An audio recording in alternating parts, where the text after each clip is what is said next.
रात्रीची एक छोटीशी चूक आणि सकाळी 2 चिमुरडे आणि आजीचे प्राण गेले.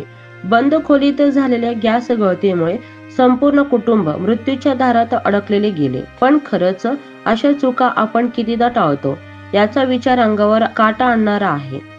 नेमकं काय घडलं पाहण्याआधी HSN मराठी न्यूज चॅनलला सबस्क्राईब करायला विसरू नका, जेणेकरून अशा महत्त्वाचे अपडेट्स तुम्हाला मिळत राहतील. चला जाणून घेऊया.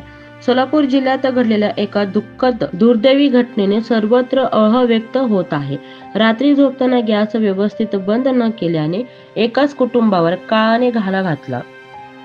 गवंडी काम करणारे युवराज बलराम वाले, आपल्या पत्नी रंजना आणि आई विमल आणि 2 चिमुरडे हर्ष 6 वर्षे आणि अक्षरा 4 वर्षे यांच्या सोबत सोलापूरच्या लष्कर परिसरात राहत होते. 31 ऑगस्टच्या रात्री नेहमीप्रमाणे कुटुंबाने जेवण केले आणि झोपी गेले.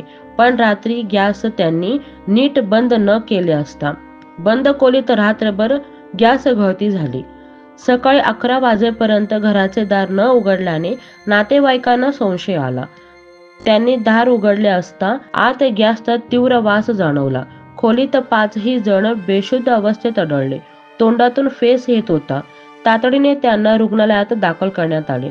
पण डॉक्टरांनी 2 चिमुरडे आणि आजी विमल 60 वर्षे यांना मृत घोषित केले होते. तर युवराज 40 वर्षे व रंजना 35 वर्षे यांच्यावर उपचार सुरू आहेत. नेहमी आनंदी असणारे हे कुटुंब अशा शोकांतिकेला अनुभवेल याची कल्पनाही कोणाला नव्हती. एक छोटीशी बेपर्वाही जीवघेणी ठरली.